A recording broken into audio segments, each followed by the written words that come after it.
Hello everyone, welcome to my third video tutorial. Last time I did a tutorial I was showing how to create these lovely hydrangea flowers, and today I would like to show you how to use Copic markers to color a flower pot. So I'm going to start out with a stamped image. I'm using a stamped flower pot from Stamp TV. I love this flower pot. When I'm coloring my flower pots, normally when you're using Copic markers, you tend to go, say it's YR1, then YR3, then YR5 when you're mixing your colors. But with these flower pots, I just have a real assortment, and it gives me the color that I want. So there's not really any rhyme or reason. It's just these colors work and give me the color that I want. So I'm going to use YR01. YR02, YR18, also using E15, E19, E39, and E97. And when I'm coloring, I just start laying down color and layer upon layer until I have the desired effect that I'm after. So I'm going to start out with the lightest, and that's generally what I do. I start with the lightest, I start saturating the paper, and then just keep building upon it, and then I keep coming back with my lightest color, always blending it in so that I don't get lines. Now I'm not going to worry about, coloring anything in perfect on the top there because my flowers are going to cover it. But I'm going to start out with the lighter color, like I said, and I'm just going to start laying down color.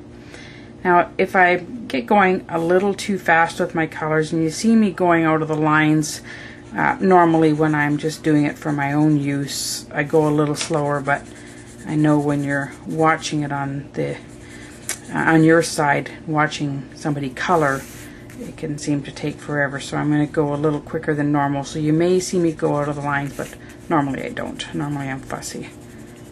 Okay, I'm not too worried about how pretty this is going down because, again, I'm going to be layering it and going back over it so many times.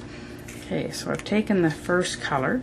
Now I'm going to go in with my second color, and I always seem to leave my lightest color uncapped because I'm continually going back. So now I'm going to do the next color, the YR2. Again, that was YR1, and now to YR2. And I sweep wherever I want to do my shading. Now keep in mind, I want the dark shadow on this side of the pot and a little bit under the rim. And so I keep sweeping out. Maybe I'll keep that so you can see what I'm working towards here. But I just lay my brush down along the edge of where it's stamped, and I just sweep towards where I want to go. And then under the rim there.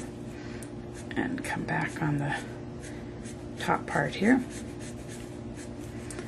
And rather than pull toward me, I can't see where I'm putting my brush down, so I always rotate my image and sweep away from me. Everybody's different, and that may not work for you, but whatever is comfortable, by all means do it. And as you can see, I'm leaving it lighter here in the center. Now I'm going to go back in with my lighter one. I'm just going to blend it out a little bit.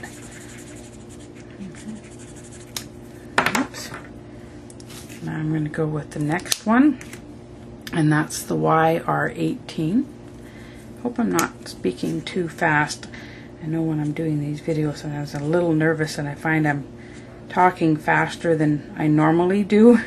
So I'm hoping not getting too far or too fast for you guys to keep up with what I'm doing. Sometimes when I go in with a darker color, if I find that it's not blending out as well as I would like, I'll go in with my lighter brush and I'll pick up color, and then you continue sweeping it out, and it'll feather that edge out. And I actually should have just did that because I knew I was going with a darker color, but instead of using the marker directly, just pick it up with the lighter brush.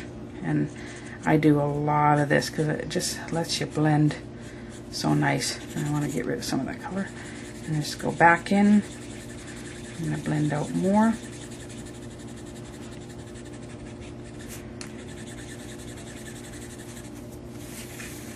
And a little bit of color on this side too.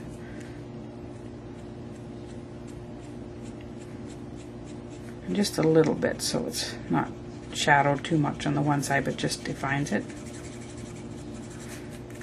Again, excuse my sloppiness there. Normally I wouldn't do that. Actually, I want to do the side of the pot too. I started using Copic markers a couple years ago, and then went to Calgary last year, I believe it was, and got certified. I would like to go back and get the next level. I've got the beginners, but I love coloring with these. I've just about got all the Copic markers now. I think there's 12 new ones out that I don't have yet, but I once saw a video where a lady said she already had a ton of markers and she just wasn't going to make the investment and buy more, but she said once she tried them, she said resistance was futile, and that's actually how I felt. It's like once you try Copic markers, nothing else seems to compare. So I'm just about done with this color here, but you can see how I'm blending it in with this sweeping stroke. Okay, now I'm going to go in with the next darkest color, the E97. I'm going to try picking up it again, and if it doesn't give me enough color, then I'll go right direct with the marker. Again, this is just a matter of laying down layer upon layer. I might actually see it's not as much of a contrast here, so I can just use the marker direct. See how it's starting to take shape. Isn't this a lovely flower pot? Stamp TV has so many wonderful stamps. There's a lot of nice stamps out there. Again, I'm not getting too worried about what it looks like in the center of the flower pot, because I am going to be covering that. Again, going in there and just as it gets more ink on it too, it's easier and easier to blend. Okay, now I'm going to go with E19, and this one might be too dark to go direct, so I'll try going with the lighter again. Each time it adds more depth to the flower pot.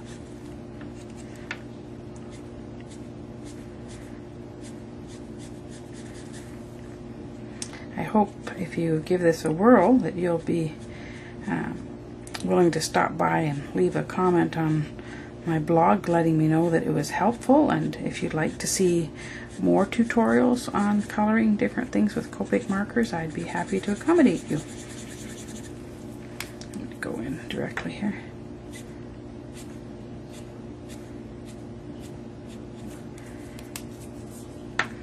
Just love how these blend.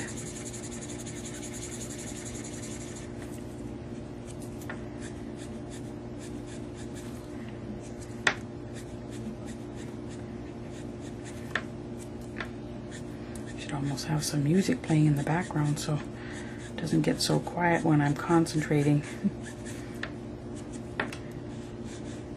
I get pretty focused on what I'm doing normally, so it's different for me to be actually working and talking at the same time. Normally I just sit quietly doing my thing.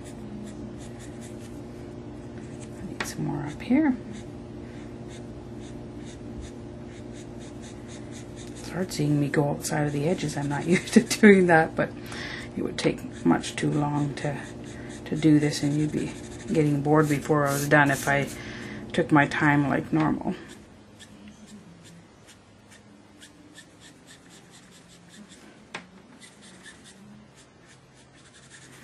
Okay, and then just got a couple more here. I'm going to go with E15 now. I only have one more after this. Put a little bit of brown now.